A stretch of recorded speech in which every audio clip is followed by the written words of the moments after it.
మేడారం జాతరకు ఇప్పటి నుంచే భక్తులు భారీ ఎత్తున తరలివస్తున్నారు. మహాజాతరకు రాష్ట్రంలోని భక్తులు మాత్రమే కాకుండా పొరుగు రాష్ట్రాలైన ఛత్తీస్గఢ్, ఆంధ్రప్రదేశ్, మహారాష్ట్ర నుంచి భక్తులు భారీగా విచ్చేస్తారు. వీరందరికీ రవాణా సౌకర్యం కల్పించడంపై ప్రభుత్వం ప్రత్యేక దృష్టి సారించింది. ఈసారి మేడారం జాతరకు వచ్చే భక్తుల కోసం టీజీఆర్టీసీ 4000కు పైగా ప్రత్యేక బస్సులను నడిపిస్తోంది. ప్రత్యేక బస్సులు భక్తుల కోసం అధికారులు చేసిన ఇతర ఏర్పాట్లపై మరింత సమాచారం ఈటీవీ ప్రతినిధి అందిస్తారు. ఆసియాలోనే అతిపెద్ద గిరిజన జాతర మేడారం జాతర. తెలంగాణ మినీ కుంభమేళాగా చెప్పుకునేటువంటి మేడారం జాతరకు ప్రభుత్వం ప్రతిష్టాత్మకమైనటువంటి ఏర్పాట్లు చేస్తుంది. ఈ జాతరకు తరలివచ్చేటువంటి భక్తుల కోసం టీజీఎస్ఆర్టీసీ 4000కు పైగా ప్రత్యేక బస్సులను నడుపుతుంది. దీనికోసం ప్రత్యేకమైనటువంటి ఏర్పాట్లను కూడా చేస్తుంది. ఈసారి కూడా ఈ బస్సుల్లో మహాలక్ష్మి మహిళలకు ఉచిత పథకాన్ని కూడా అమలు చేస్తామని చెప్తున్నారు. అయితే పురుషులకు మాత్రం 50% అదనంగా ఛార్జీలు వసూలు చేస్తున్నారని చెప్తున్నారు. ఎందుకంటే వచ్చేప్పుడు డీజిల్ ఖర్చులు కూడా వాళ్ళకు మిగలట్లేదని కూడా అధికారులు అంటున్నారు. అందుకే ఈ 50% అదనపు ఛార్జీలు తప్పనిసరి పరిస్థితుల్లో మేడారం జాతరకు వసూలు చేయాల్సిన పరిస్థితి వచ్చిందని కూడా అధికారులు చెప్తున్నారు. మేడారం జాతరకు వచ్చేవాళ్ళు అమ్మవార్ల దర్శనం చేసుకున్న తర్వాత తిరిగి వెళ్లేందుకు కూడా ఇదిగో ఇక్కడ ఉన్నటువంటి క్యూ లైన్లలో క్యూ కట్టాల్సిందే. ఇక్కడ క్యూ కడితేనే బస్సు ఎక్కేందుకు అనుమతిస్తారు.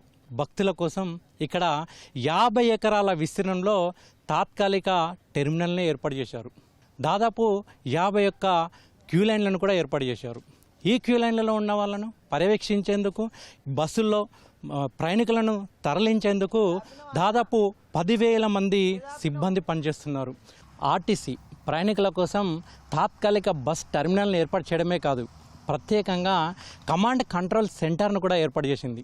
అందులో 76 వరకు సీసీ కెమెరాలను ఏర్పాటు చేసి అక్కడి నుంచి ముఖ్యమైనటువంటి అధికారులంతా కూడా రద్దీ ఎట్లా ఉంది, బస్సుల కోసం వచ్చేటువంటి ప్రయాణికులు ఎంతమంది ఉన్నారు, ఎక్కడ తోపులాటలు జరుగుతున్నాయి, ఎక్కడ బస్సులు అవసరం ఉన్నాయి, ఎక్కడ అవసరం లేదు అనే అంశాలని ఈ కమాండ్ కంట్రోల్ సెంటర్ నుంచి పరిశీలిస్తుంటారు. దానికి అనుగుణంగానే అక్కడ ఉన్నటువంటి ఏర్పాట్లు చేస్తుంటారు. ప్రయాణికులకు అనుగుణంగా బస్సులను పంపిస్తూ ఉంటారు. వాళ్ళను గమ్యస్థానాలకు క్షేమంగా చేరవేసే దిశగా ఒక చక్కని ప్లానింగ్తో ఆర్టీసీ ముందుకెళ్తుంది. మేడారం దర్శించుకోలేని భక్తుల కోసం టీజీఎస్ఆర్టీసీ ఒక చక్కటి అద్భుతమైనటువంటి అవకాశాన్ని కల్పిస్తుంది. మరి వాళ్ళు బంగారం తీసుకోవడం ఎలా? అందుకే వారి కోసం టీజీఎస్ఆర్టీసీ వెబ్సైట్లో లాగిన్ అయ్యి బంగారాన్ని బుక్ చేసుకుంటే 299 రూపాయలకే అమ్మవార్ల బంగారం, ఒక 100 గ్రాముల బంగారంతో పాటు అమ్మవార్ల చిత్రపటాలు, పసుపు, కుంకుమను కూడా వాళ్ళకి అందజేస్తుంది. భక్తులు ఈ అవకాశాన్ని సద్వినియోగం చేసుకోవాలని కూడా ఆర్టీసీ అధికారులు విజ్ఞప్తి చేస్తున్నారు. సమ్మక్క సారలమ్మ అమ్మవార్లు గద్దెల మీదకి వచ్చిన తర్వాత భారీ సంఖ్యలో భక్తులు వస్తారు. ఒకేసారి దర్శించుకున్నటువంటి భక్తులంతా కూడా తిరిగి తమ సొంత ప్రాంతాలకు వెళ్లేందుకు ఇక్కడికి చేరుకుంటారు. ఒకేసారి 20,000 మంది పైచిలకు క్యూ లైన్లలో ఉండే విధంగా ఆర్టీసీ అధికారులు ఏర్పాట్లు చేశారు. అంతకు మించి ప్రయాణికులు వస్తే, భక్తులు వస్తే వాళ్ళు ఇక్కడ వేచి ఉండేందుకు ఇక్కడ తాత్కాలిక షెల్టర్లను కూడా ఏర్పాటు చేశారు. 4,000 ఆర్టీసీ బస్సులను ఒకేసారి ఆపరేటింగ్ చేయడం అంటే ఆషామాషి కాదు. దానికి అవసరమైనటువంటి మ్యాన్ పవర్ ఉండాలి. ఇక్కడ అవసరమైనటువంటి క్షేత్రస్థాయిలో ఉన్నటువంటి పర్యవేక్షణ కూడా ఉండాలి. దానికి సంబంధించి Warangal regional major Vijayabhanu and team ఇక్కడ వాళ్ళంతా కూడా దీన్ని పర్యవేక్షిస్తున్నారు. ప్రతి జాతర కూడా వీళ్ళే, ఈ జిల్లా వాళ్ళే దీన్ని పర్యవేక్షిస్తుంటారు. సార్, ముఖ్యంగా ఈ ఆర్టీసీ బస్సులు ఏమన్నా మరమ్మతులకు గురైతే వాటికి సంబంధించి ఇక్కడ ఏమన్నా గ్యారేజ్ లాంటిది ఏమన్నా ఏర్పాటు చేశారా? నసండి, ఫస్ట్ ఆఫ్ ఆల్ ఏంటంటే మా బస్సులు ఫెయిల్ అయ్యే అవకాశాలు చాలా తక్కువ ఉంటాయి. ఎందుకంటే గత 6 నెలల నుండి మేము స్పెషల్ మెయింటెనెన్స్ చేస్తూ ఉన్నాము. ఒకవేళ మీరు అన్నట్టు ఫెయిల్ అయితే కూడా మనం అటెండ్ చేసుకోవడానికి మనకు హన్మకొండ నుండి ఇక్కడ వరకు దాదాపు 15 జీప్స్ స్పెషల్ మొబైల్ టీమ్స్ ఉంటాయి. అందులో మెకానిక్స్ ఉంటారు, ఒక అధికారి ఉంటాడు.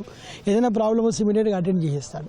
అవి కాకుండా జామ్ అయినప్పుడు ఒకవేళ ప్రాబ్లం ఉంటే, అంటే వెహికల్స్ మూవ్మెంట్ కూడా ప్రాబ్లం అవుతుంది ఒక్కోసారి. అటువంటి సందర్భాల్లో వాడుకోవడానికి మేము బైకులు కూడా ఏర్పాటు చేయడం జరిగింది. అట్లా 10 బైకులు ఉన్నాయి. ఈ 10 బైకులు ఒక్కో బైక్ మీద ఒక మెకానిక్, ఒక అసిస్టెంట్ ఉంటాడు. కావాల్సిన పనిముట్లు కూడా ఉంటాయి అందులో.